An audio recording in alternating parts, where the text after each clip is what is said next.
Good morning and welcome to the Border Focal Point Network's Beyond Borders Breakfast Debate. On this, the 27th occasion that we've met in order to discuss the relationship across borders inside the European Union and to realise the potential and the opportunities of cross-border cooperation. In this particular occasion, we meet in order to hear about the use of the analysis for cross-border regions across the data hub. Those who may recall that on the 21st breakfast debate back in November 2024, we heard about the establishment of this data hub and its potential. Today, we're going to hear about how that potential has been realized, is being realized, and the ways in which this data and the analysis can be developed and exploited for the benefit of creating greater cross-border cooperation. So let me ask, before we get into the discussion, let me just remind, if I may, all of our participants that we enjoy your comments. Please put them up in the chat, and no doubt there will be both the debate on the screen and the debate in the chat. That often happens. We look forward to that. We're very much looking forward to our presenters this morning, but please bear with us while we have some live demonstrations of the data and analysis for cross-border regions, how the data hub is working. To introduce and commence our discussions this morning, we're delighted to have Clara Menacer from DG Regio, who is the Programme Manager for the Across Data Hub and I think many other things. So Clara, would you please introduce our discussion this morning? Thank you, Andrew. Good morning, everyone. I'm very pleased to welcome you and to see such strong interest from across our border community. So from DG Regio perspective, border regions are not peripheral areas, they are really central to the European project. As you know already, almost 1/3 of the EU population live in territories along a border. So every day they cross borders to either work, study, or access essential services such as healthcare. So all these movements make borders places of opportunity, but at the same time, they also reveal obstacles. So you might know different administrative systems, gaps in service provisions, fragmented transport systems, and inconsistent data collections, among many other challenges. But all these challenges are felt first and often most strongly at the border.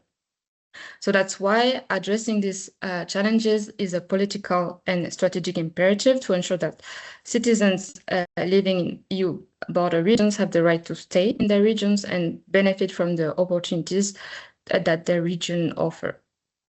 So one message we hear again and again from border regions is very clear. Good decisions need solid evidence, and that evidence starts with reliable data. And too often, what actually happens across borders is not visible in traditional statistics. So data is still mostly collected within national borders, even if people's lives actually do not stop at those borders. So this means that decision makers often lack a full picture whether when they are planning transport links, organizing healthcare, or deploying other kinds of cross-border public services. And this is precisely the gap that the Across project aims to address. So 2 years ago, we took a key step forward with the launch of the Data Hub for EU border regions, developed jointly with our colleagues from the GRC and DG Regio. So for the first time, it brought together indicators on cross-border interactions in one place. That is the main goal. And since then, the platform has also progressively evolved. So it has expanded its data coverage and analytical scope, and also incorporated data and socio-economic indicators across key areas such as public transport, healthcare, public services, governance structures, and also border obstacles. But Matteo and Andrews here will tell you more. But the Data Hub also highlighted something essential. And this is the following: numbers are not alone are not enough. So to really understand how border regions function, we need also descriptive and place-based information that really reflects what is happening on the ground. And this information is often linked to different kinds of territories that do not always match with administrative borders. So to give you an example, administrative data may show where a hospital or transport, public transport line is located, but it does not always show who actually uses these services across the border, how far people travel, or where the real service areas begin and end. So that's why today's debate is so important. We want today to present the new features of the Data Hub, and our goal is very simple and clear: to make cross-border data easier to access, easier to understand, and also easier to use in practice. But also something very important, the European Commission is here to listen. So improving the Data Hub is a collective effort. Your feedback will help us to understand what works, what is missing, and how the platform can better respond to your needs in border regions. I hope that today's debate will encourage you to explore the Data Hub, to use it in your work, and to contribute also to its further development. So thank you very much, and I wish you all a very productive discussion. Clara, thank you very much indeed, and that's a very helpful introduction, and we're looking forward to the discussion. Before we enter into the presentation of the Data Hub, we're very interested to know from all of our participants what their uses for this data may be, to establish, as it were, a sense of the present use of the data. So we've got one of three polls that we're going to be asking all of our participants. So please, if you're able to access the chat function and click on the link. We have the first of our three polls is to ask you a question, please. For what purpose do you most often use cross-border data related to European Union border regions? For what purpose do you most often use cross-border data? And there are a number of options: policy design and program implementation, for the monitoring or evaluation of cross-border cooperation, for research and territorial analysis, for strategic planning at regional or local level, for communication and awareness raising, or indeed for other purposes, but you may like to specify those if there are others. If there are a number of purposes that you use, do please feel free to identify more than one. And we'll come back and look at your responses after we have heard from Matteo. Matteo Bezzi, who is from the Joint Research Centre, an expert there. Matteo, delighted that you're able to present this morning the Data Hub. Can you tell us a bit about the new and interactive features in the latest version of the Across Data Hub? Yes, good morning, Andrews, and to all the participants.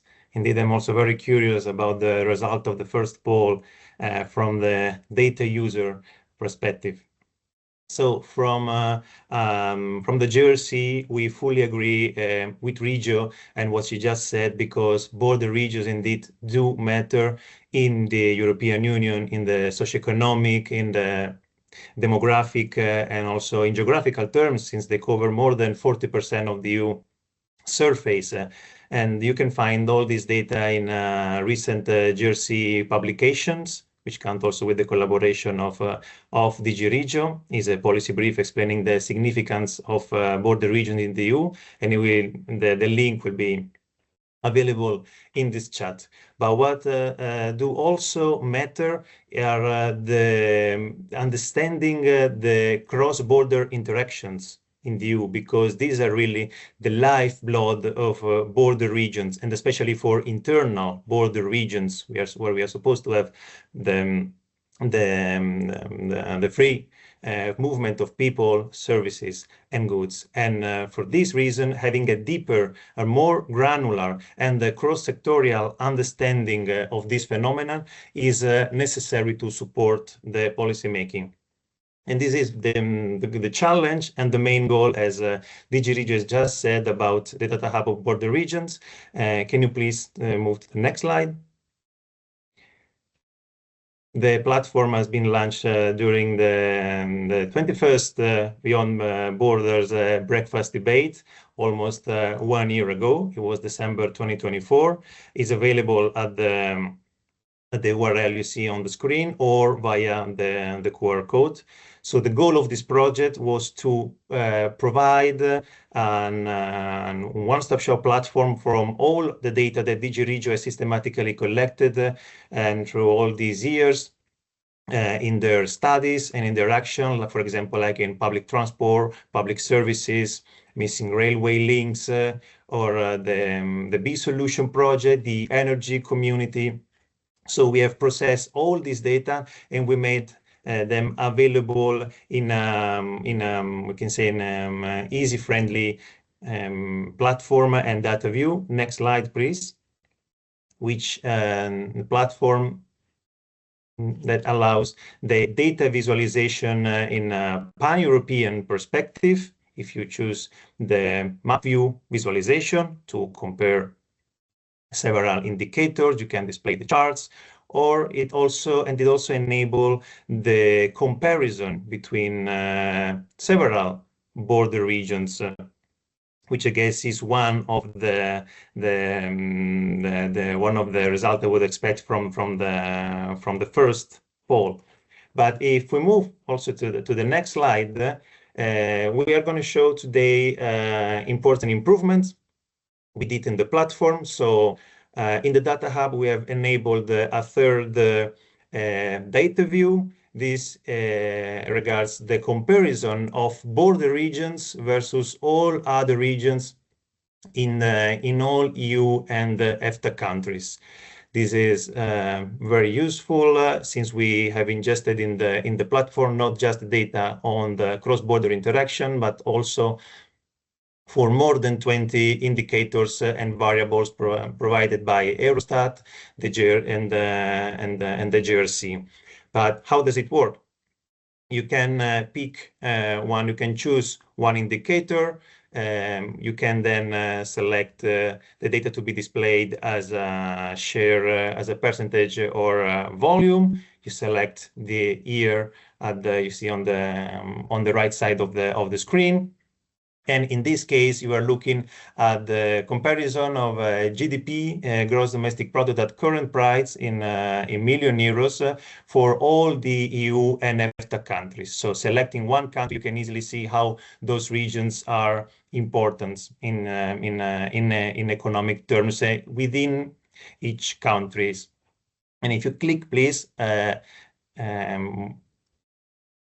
let's see if we have the preview. Okay, this is the document we have just shared with you in the chat. Thanks to this approach of comparing border regions versus internal border region versus all other regions for every country, in this recent publication, we found out that the GDP has increased between 2007 and 2024 more in border regions compared to non-border regions, so 22 versus 19.6%.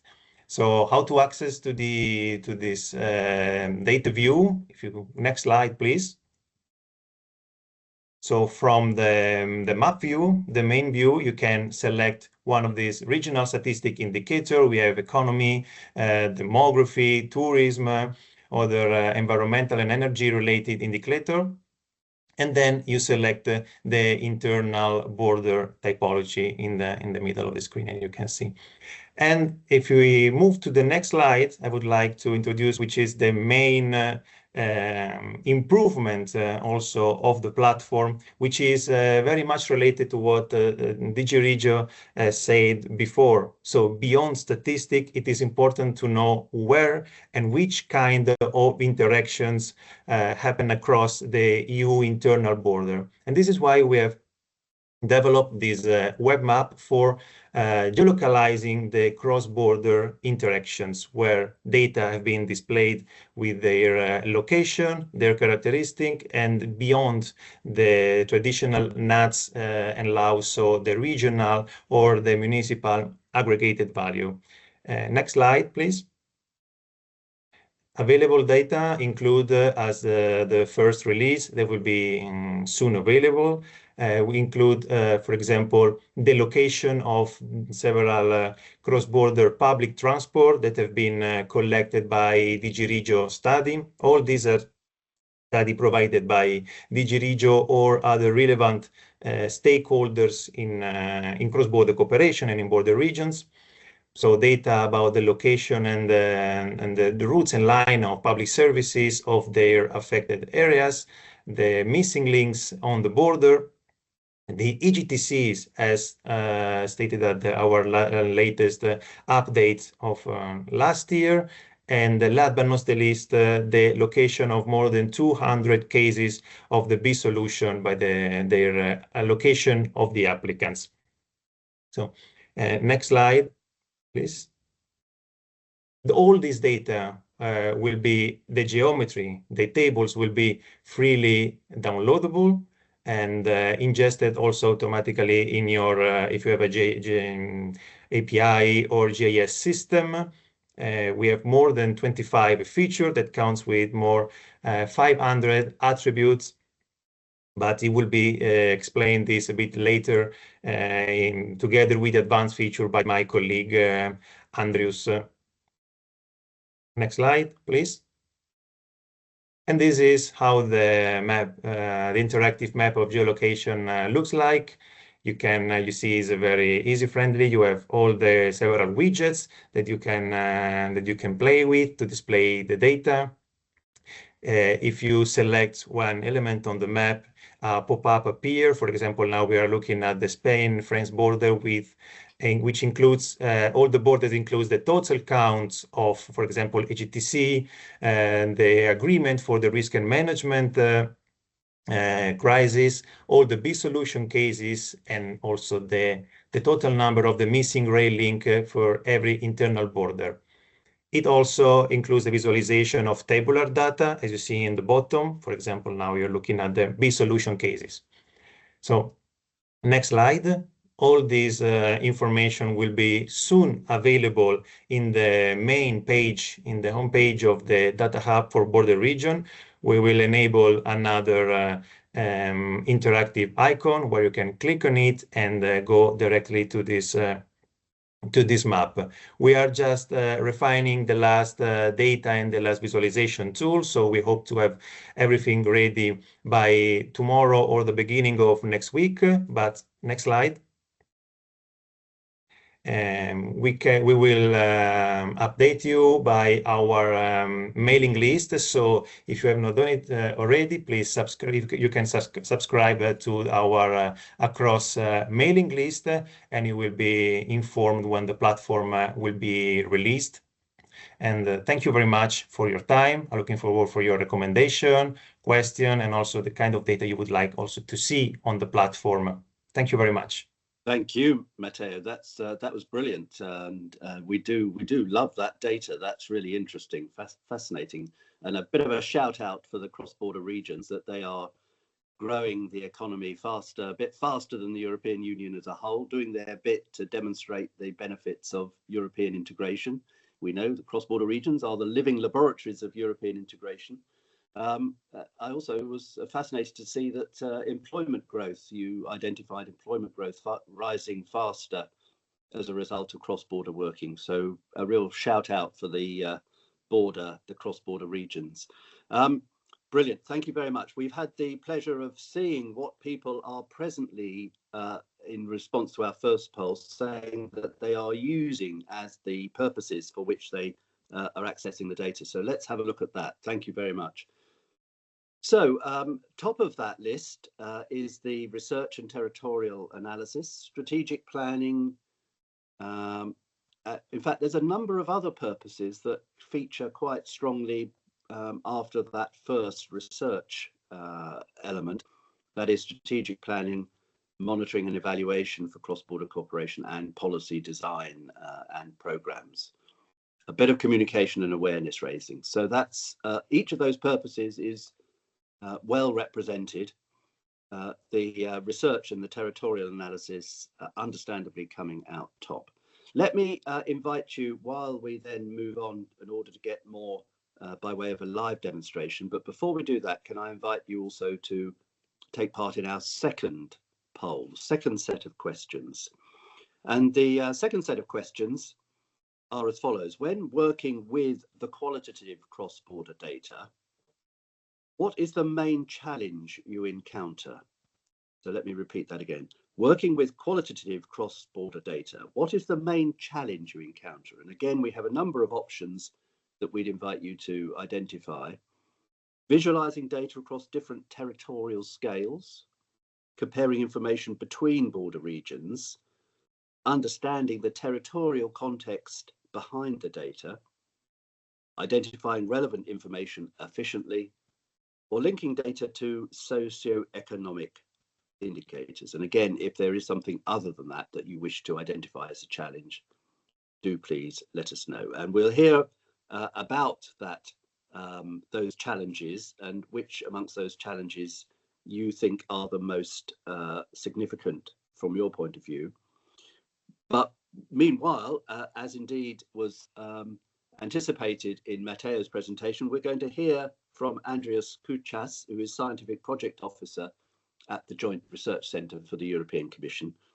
Andreas, please, would you be kind enough to take us through a live demonstration of the new features on the Data Hub? We do love to see a live demonstration, but we will be patient while you take the screen and show us what this Data Hub can do. Thank you, Andreas. Hello everyone. Thank you, Andrew. Do you see my screen, by the way, now? Yes. Now let's have a look. Yes, I have it. So we see this. We have a disclaimer on it at the moment. Exactly. This is very important bit, but not the most important one. The idea of this application is that one thing is the mapping the thing, another thing is to the sharing the data. And we see this application as a single stop shop for data sharing. And the most importantly, usually the web tools are very thin tools. So for the display, for the looking at the data, but what we did, we brought more functionality to the web from the desktop. So for the users that have only web client, they can navigate through the data, they can select the data, they can export the data. And today I would like to demonstrate or to show you some features. So basically this map is not much different from the Google Maps or Bing Maps.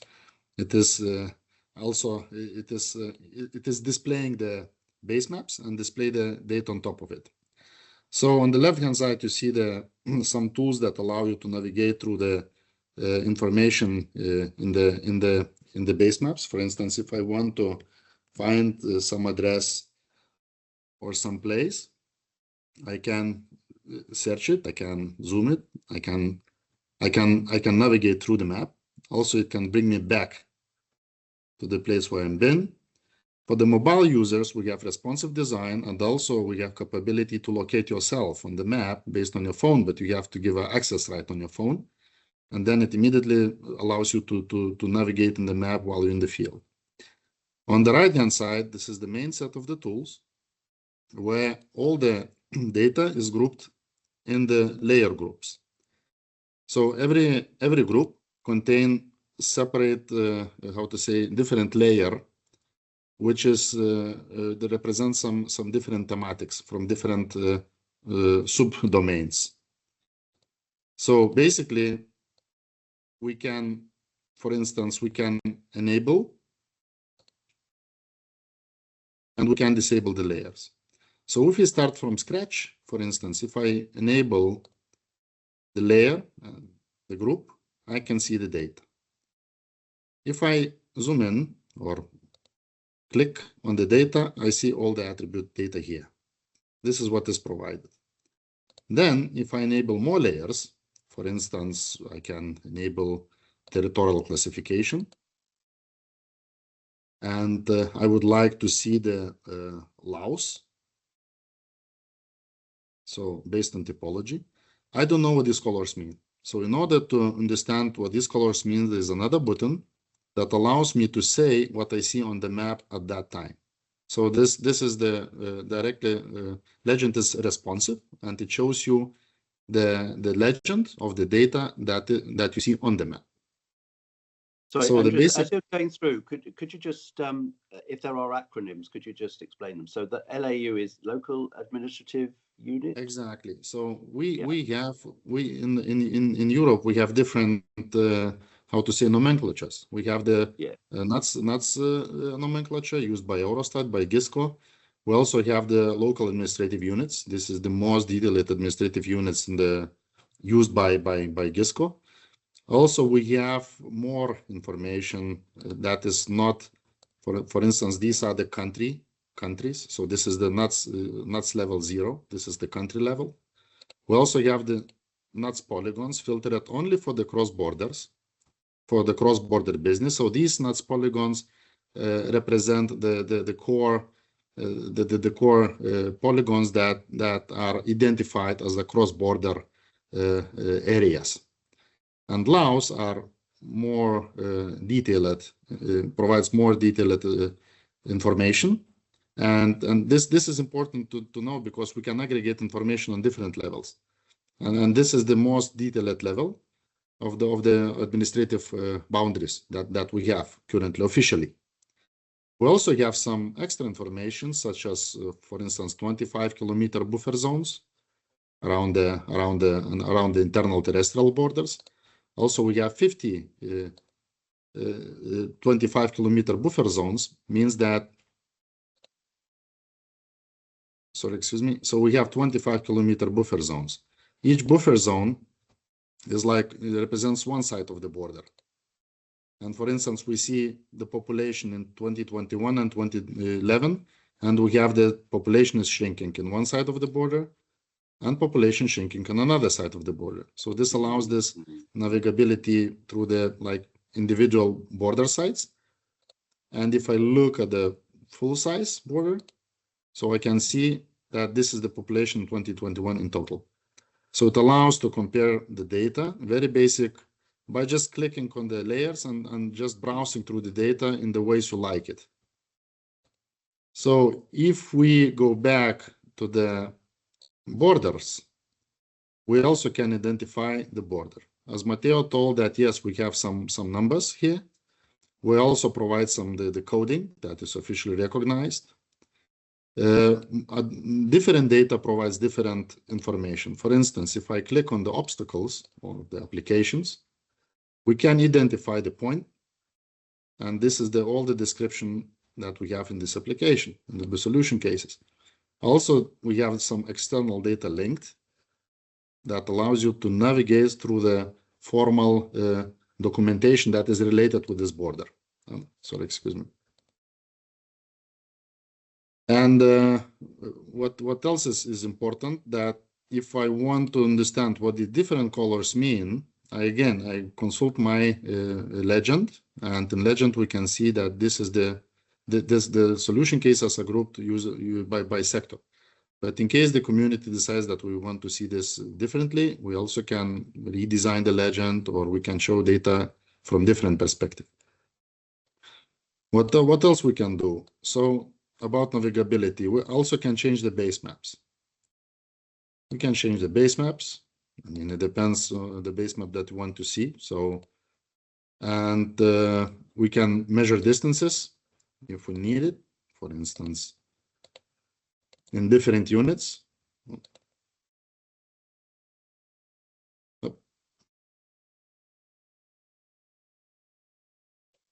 Something went wrong. Wait, let's do it again.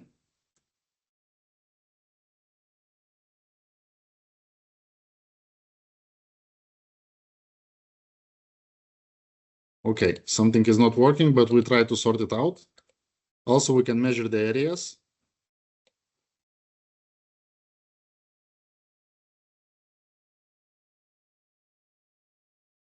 Also, I mean, this should work correctly, but not, it can happen, but we will double check it. Okay. And what else we can do?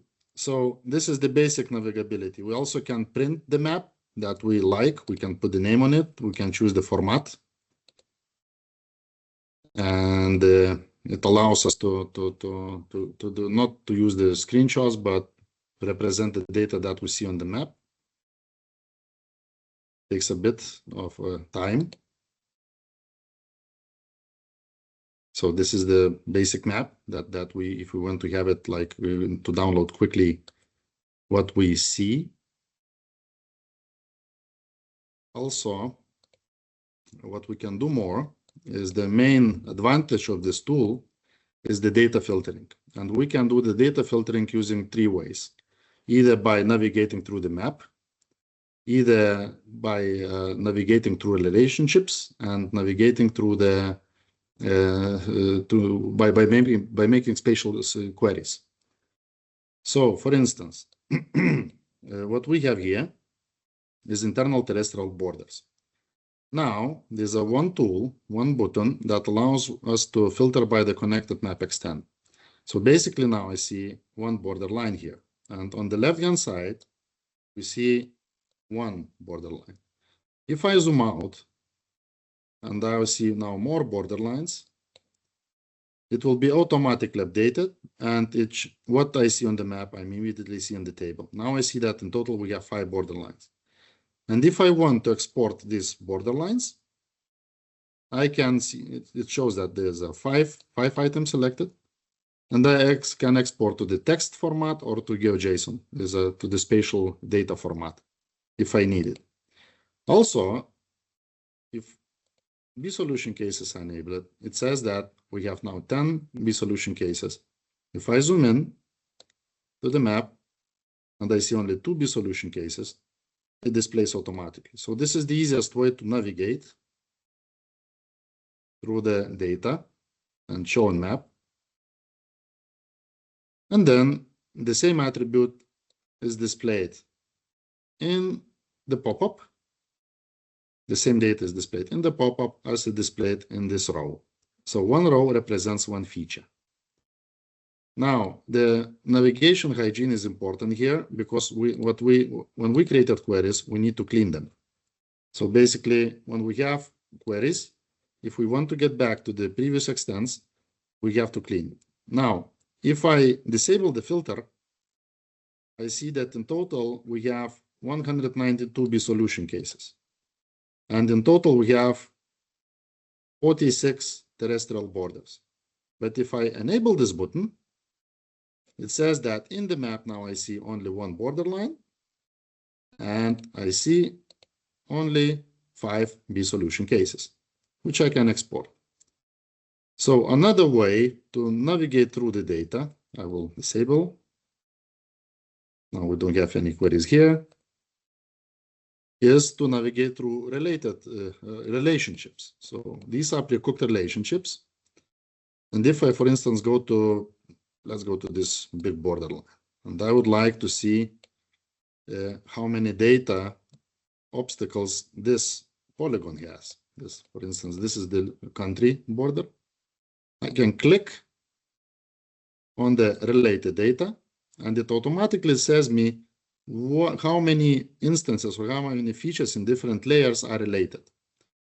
And if, for instance, I go to the B-solution cases, it says that I have 4 B-solution cases. As you can see in the map, there are 4. One is not visible, but there are 4. I can immediately look at it in the table. So it says that there are 4 B-solution cases. And I can select it one by one just to see which one, or just to see all of it, just to show it on the map. So now I know that these 4 belongs to this country. Why it is important to navigate this way? Because administrative relationships work one way, spatial relationships work another way. And this is why we introduced another type of query, which is a nice thing to have, is the spatial query. For instance, I would like to know how many B-solution cases around 30-kilometer buffer from this borderline.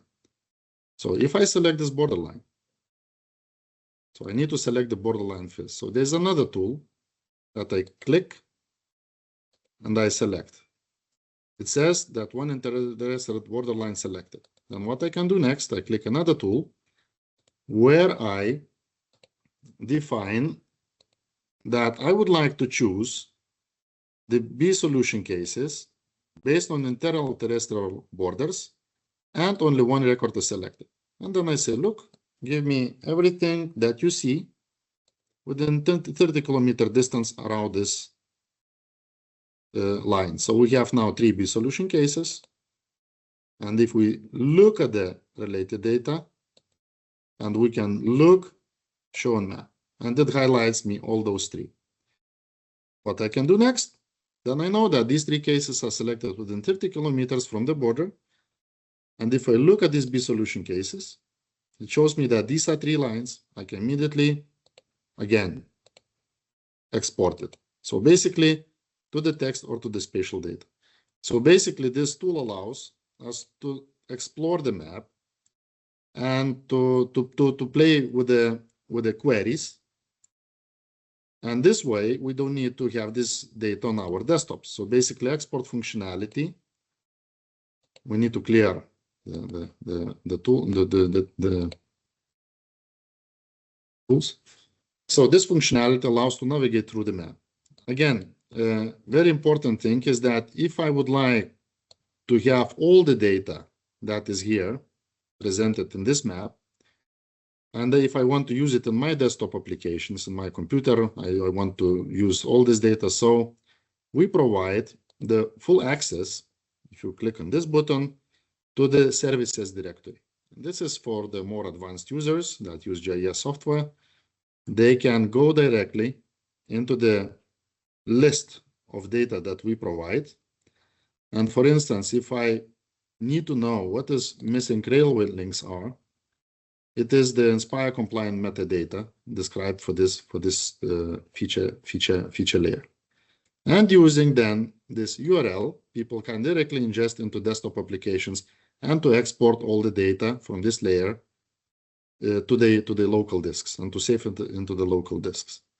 So basically, this is the all things that I wanted to show from the point of navigability, and it gives more data and extra data comparing to the Eurostat. Eurostat usually provide data, aggregated data at the NUTS 3 level, NUTS 2 level. What we provide here is not aggregated, but the factual data.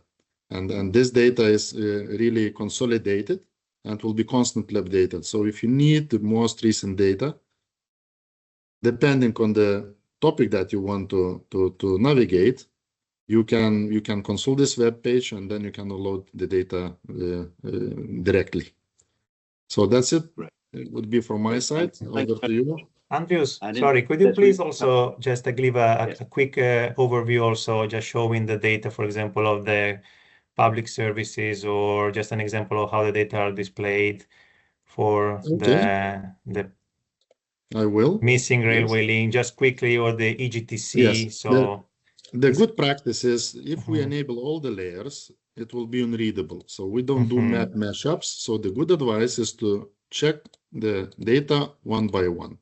For instance, first we need to look at the terrestrial borders. Then we can look at the points, border crossing points, non-designated border crossing points. This way we can navigate. Now, if you look at the B solution cases, as you saw it before, again, the legend says what you see. Then if I go to, for instance, to cooperation frameworks, these are our cooperation frameworks. As you can see, the cooperation frameworks represent us as polygons, and they are overlapping. So if I want to click the complex polygon, it shows me how many polygons I clicked. And I can navigate through these polygons using this way. So this is EGT name 1, this is EGT name 2. So these are the EGTC polygons. So this is extra thing. But if you play with the data and play with this, don't afraid to play with the tool. It should not crash. So if we were taking Matteo's point, if we were to look for missing rail links, let's say, yes, you would go to mobility and transport. Exactly, mobility and transport services group, and I click cross-border missing links. There it is, cross-border missing rail links, and then they show up. and then we can focus in on missing rail links between Belgium and Germany. Yes, for instance, we can zoom in. It's also, I would like to see the borderline. Yeah. Not the points, but the borders. So if I look at this one. Yeah. And then I can look at that one. And also, if I would like to know how many so you click on missing... that icon. Yeah, you click on that icon and it tells you that is a, we have to remember the color coding. Yeah. So if I go to the legend, it automatically says me what this color means. So this one is entirely missing or dismantled link. Yeah. The pink one, for instance, is neglected. I don't know what the it is just as it classified as it comes from the data. Yeah. The brown one, for instance, are the proposed links. Yeah. And then you can navigate through the link.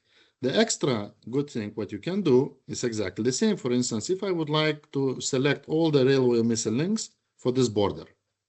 So what I can do, I can click on the border again. You see, the border is long.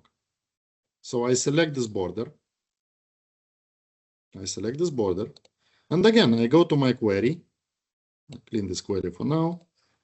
And this is railway missing links. So I click on railway missing links and I say, please select me all the data, all the missing links that intersect terrestrial borders. And it automatically detects that one record is selected. So one border is selected and within the buffer, for instance, of like 10 kilometers. Excellent. And it automatically should display the thing. So now we see that there are 8 missing links for this border. So we have a lot of options to play with data. Yeah. We don't have time maybe to show all the capabilities. Maybe just, Andres, if you could show for public services, it would be great. Yes. Just this one, Andrew. Yes. So these are the cross-border public services group. I will disable missing links because now I don't need it. Then I enable the, for instance, points, lines, and areas. Sorry, I disable this button. Okay, clean. Now this is quite a substantial amount of data, but it says that this is based on the case studies. So reddish one are no case studies, then green one long case studies, then the fact sheets another, and exactly the same colored points, lines, and polygons. And if I want to navigate through the map, I can see immediately the colors of those instances.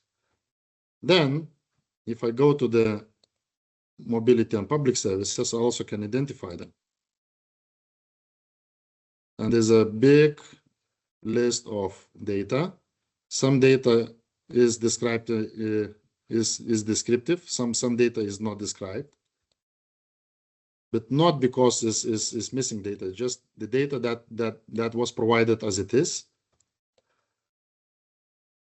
And what we can see, we can also see extra information, for instance, cross-border public service borderlines. I will switch the base map to the light color, and we can see the thickness of the line, and we can see number of CPS per borderline section.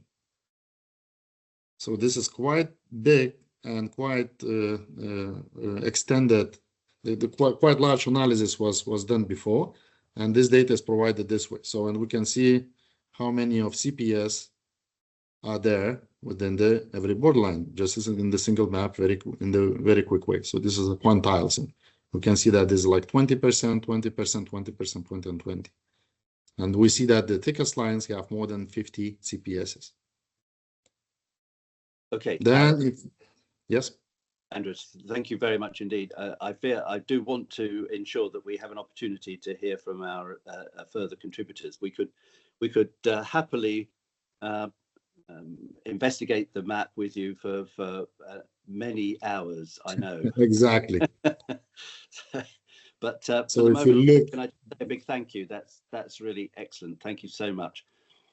Can I just take a moment also just to look and see what our colleagues online have been telling us about the challenges that they've been facing in the poll? Let's just see that brought up, if we may. What have our colleagues told us about the challenges? So if you remember, there were a number of options for what were the main challenges that people were experiencing about visualizing data across different territorial scales.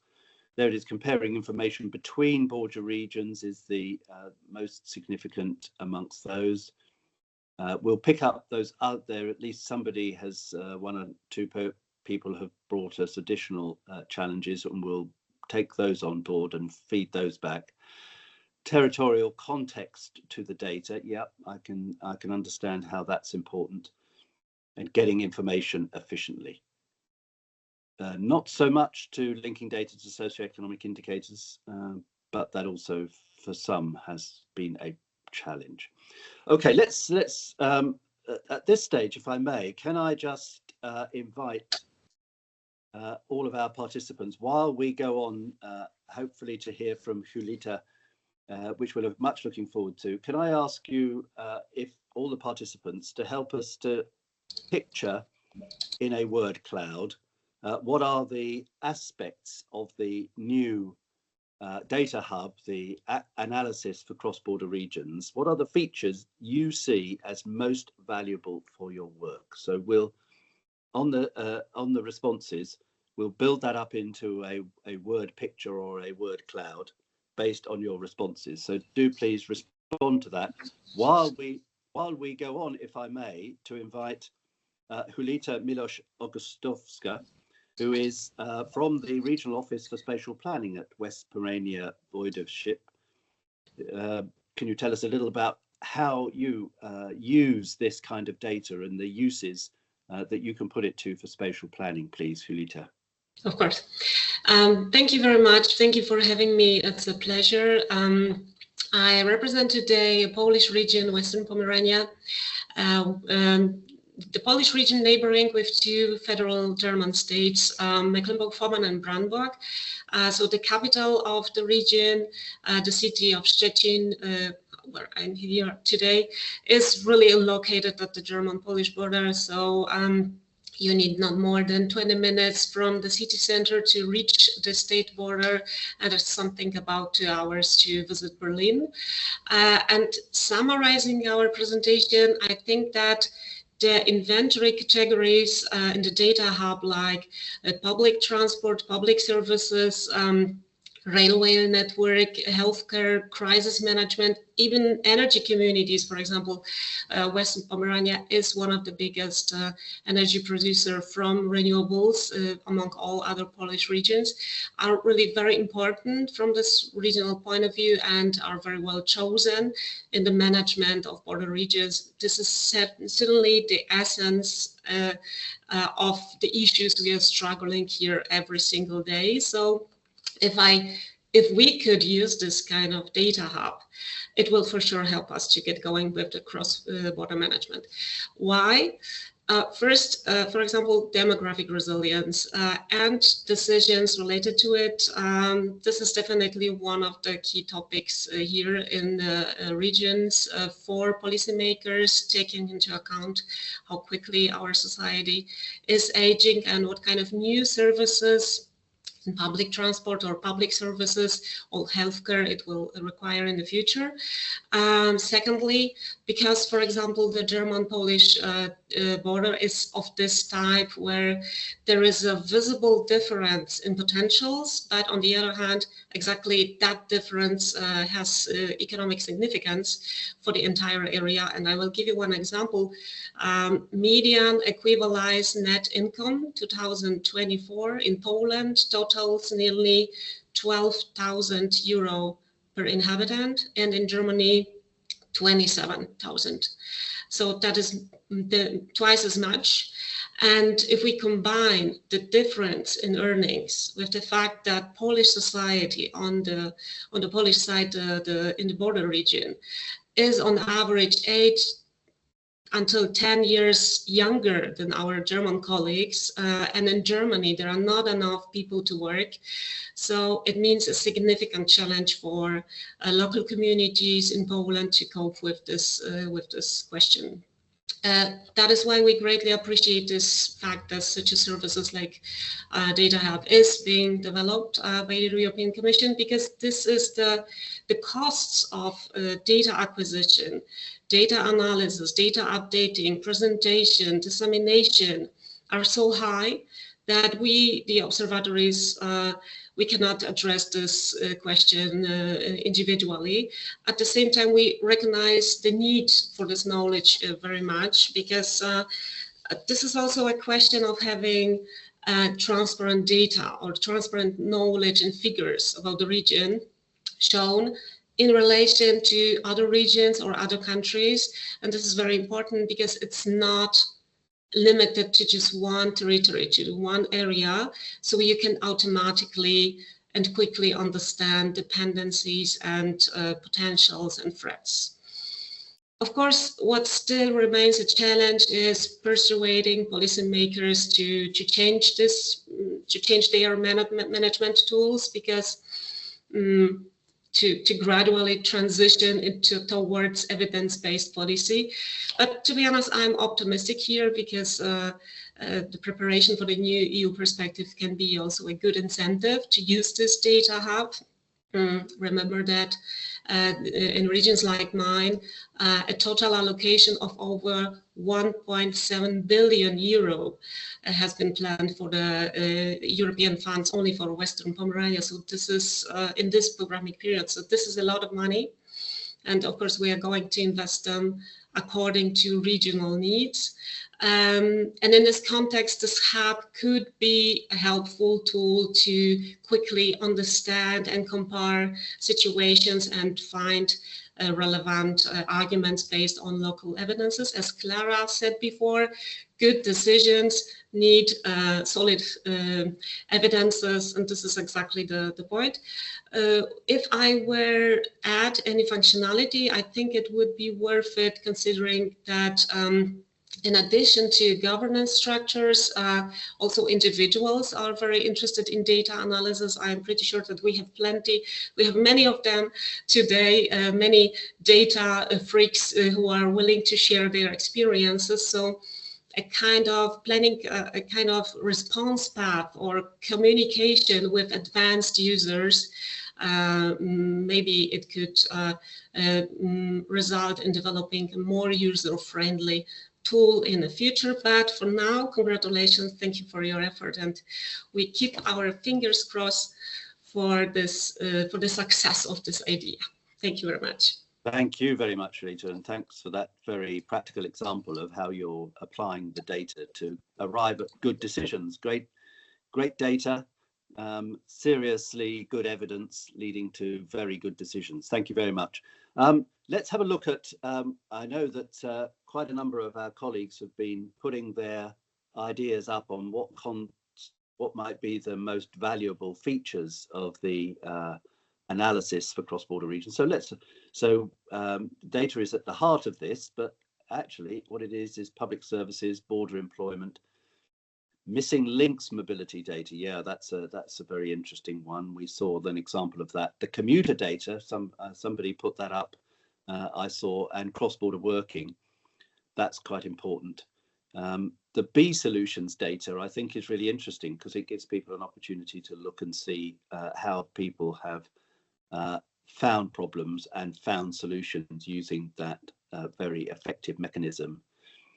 Okay, geolocation. Yeah, thank you very much all for those responses. That's really helpful. Let's move on, if I may, just to hear additionally from a representative of the border regions and how they are working together. Katrona Malan, we have had you on breakfast debates previously and very much enjoyed hearing from you. Thank you very much for being with us this morning, taking an opportunity to speak, as it were, for the border regions collectively about how this data is of value and how you look forward to it being used. Perhaps you could tell us a bit about how the cross-border regions will be responding. Sure. Well, thank you very much, Andrew, and colleagues in the Border Focal Point. I'm speaking this morning on behalf of the Association of European Border Regions, and stepping in for our Secretary General, Martin Guillermo Ramirez, who unfortunately can't be with us this morning. As you've heard, the B Solutions project is one of those projects that identifies obstacles in border regions across Europe, and ABR delivers the B Solutions initiative for DG Regio. And I should also say, before my colleagues sent me a message to remind me, that B Solutions is currently open for new applications for support to commission case studies and support for resolving border obstacles. So I'm sure my colleagues will share the link in the chat. I can see Marianne has made a couple of comments already. So on to the main points that I suppose we would make as ABR. I think, first of all, to absolutely commend the Border Focal Point and everyone involved in putting this tool together. It's a very important initiative. It is, in a sense, that other Europe, the Europe of the border regions, and we need to have data about our border regions just as much as we need national member state level NUTS 3, NUTS 2 level data. And we're living, Andrew, as you know, we're living in an era where, you know, data and science are enablers of good decision making, politically, in terms of policy making, in terms of how we allocate resources. So the quality of the data on which we base our decisions is absolutely crucial, and it's also crucial for good democratic governance at a time when we are dealing with, I would say, a global pushback against disinformation. So this kind of work with data is hugely important to good public governance and democracy. In terms of this conversation, I'm unfortunately old enough to remember the European Spatial Development Perspective, which is a very important document, which was made in 1999 by a number of the pre-enlargement member states, and it at that point in time recognized the importance of transboundary spatial collaboration as part of the European project. And I note also that in the context of where we are now as the European Union, we are in another enlargement process. But the points that I'm making are not just relevant for enlargement, but I think it is worth remembering that the Commission has recognised that and as Commissioner Koss has said publicly, it is at the borders where the enlargement process will take place. So borders are still relevant and data on borders are still relevant, but more widely, we are in a process of consolidation of the European project. We're in the process of really deepening some of those principles around the project on the social Europe, on single markets. We're looking at the Draghi challenges, particularly I would draw your attention to the statement which Draghi made in September 2025, which was a sort of a perspective 1 year on the Draghi report. And there are a number of issues that he highlights that are going to require cross-border working beyond national economies, scaling of public procurement, scaling of innovation networks beyond national borders. So suddenly the idea of territorial data for border regions becomes absolutely central to the European project. And in that sense for ABR, because we're also a membership-based organisation, we have members from 100 border regions across Europe and beyond, on EPA borders and beyond. And for us, the European level intervention around looking at borders is also part of a wider, I would say, body of practice that needs to be at that multi-level perspective.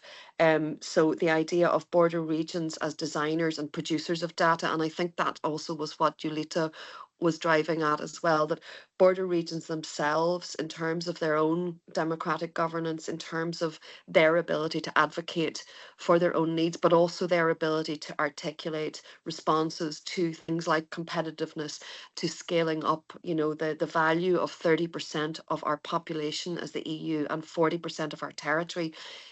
So there's a real a territorial importance to the idea of cross-border data, or data that can can be disaggregated from the national level and re-aggregated on a cross-border functional territorial level. And that is for us a hugely important dimension that has potential in this process as well. If you think about, the idea of who's providing and who's using the data, and what is it that people need to know about border regions? We are in an era where we've got excellent data science. We have excellent technology compared to even 10 years ago in terms of what we can populate, what we can show, and how we can navigate. It's a question of what is the data that we want to use.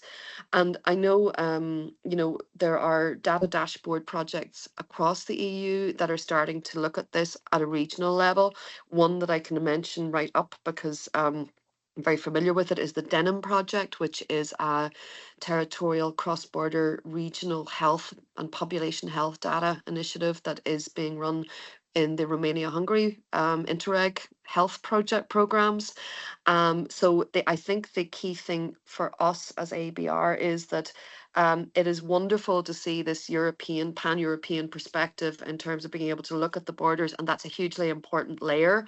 There's another layer which is the animation of the border regions, those conversations now also with member states about how member states can improve their understanding of their territories, not just in terms of the bridge for EU, but also in terms of national agendas. So for us, I think the question was, how can we actually add to this, or what next with this? I would say the regions that would like to use this are hugely important. They will have different priorities for data capture and what they need to know.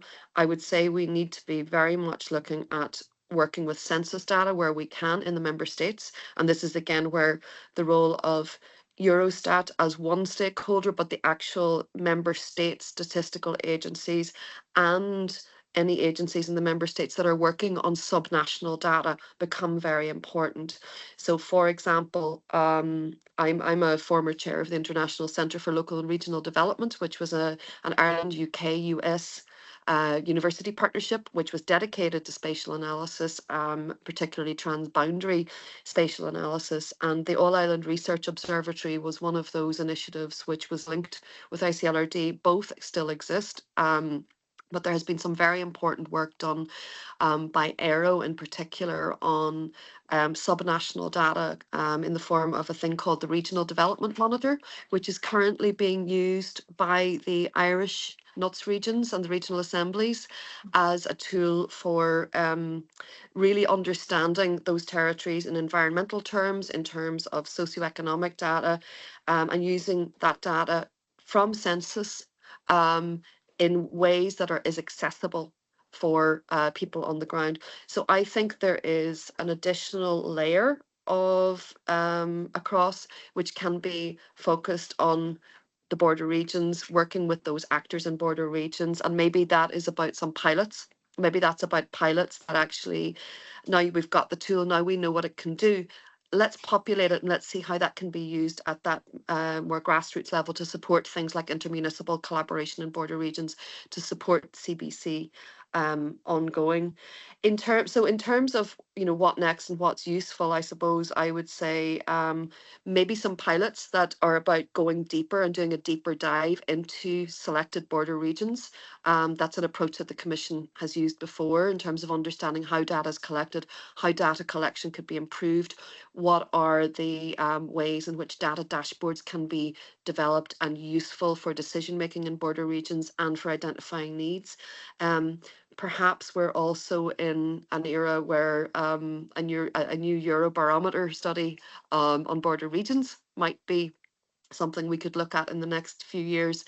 And then thirdly, I think I would draw your attention, anyone who's interested in this idea of transboundary spatial analysis in border regions, I would draw your attention to the European Spatial Development Perspective, and perhaps there is an opportunity to discuss the idea of an updated European Spatial Development Perspective, which takes account of all of the capacity that has been built in border regions and also takes account of the decentralization agenda, the fact that we now need new forms of spatial governance to deal with climate, to deal with creation of potential for cross-border labour markets and so on. And maybe it's a good time to look at that vision that we did have for a spatial framework for developing Europe, because everything that I've heard today has been about that. But it's a multi-level process, and there must be action, I think, at the different levels. But I commend the Commission for starting this conversation and for embracing it, and for the excellent work that's been done by Matteo and team on this. So thank you. I think that's all I have to say for now. Katrina, thank you very much indeed, and thanks for those very inspirational moments of thinking about how we can go on to use the data, because data is valuable in itself and data is power, but the key is for it to be used to drive forward the solutions that we're looking for to create great cross-border opportunities. I mean, just reverting to what Matteo was saying earlier, we know that cross-border regions are not only delivering on increased cross-border working, greater opportunities for growing the economies in cross-border regions, but there's so much more possibilities. We've had some excellent presentations. We've had questions coming up and being responded to in the chat about the question of, are these borders that reach across to the seas to Ireland? Unfortunately, not at the moment. So we're on internal territorial borders. But also very interesting questions about what kind of data might in the future be possible to be added. Of course, it's the data that is able to be disaggregated to border regions that is critical, and of course data which can be verified and is authoritative. That also is very important. We've also seen a very interesting reference to the importance of using the data to help to build pilot projects in things like cross-border energy communities, which I know we've heard about in previous breakfast debates.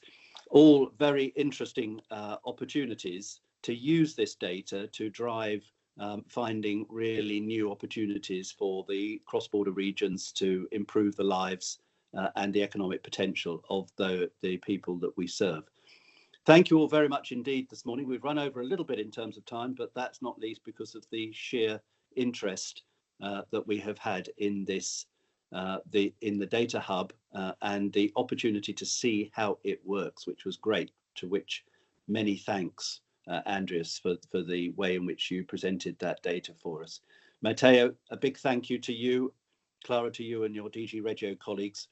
This has been a fascinating discussion. I know many people will be going away and working on these maps. We do love a map, don't we? Or what we must now call geographic information systems. We do love them too. But we will be coming back to discuss more of the cross-border regional issues on the 16th of April. Please pop that in your diaries. 16th of April, 28th debate on the Schengen Code revision. I think we've discovered, borders are a fact, but we must not let them be an obstacle. That's what we're looking for, is for borders to be a place of realizing new opportunities for people. So let us look to see you on the 16th of April. Do continue the debates and the cooperation through the Futurium platform. Do participate in the Border Focal Point Network in those many ways that I know you do. And we look forward to seeing you again. A final big thank you to our participants for your responses to the polls, for your very interesting contributions to the chat, and for your attention to our excellent speakers. Thank you all very much indeed, and have a great day.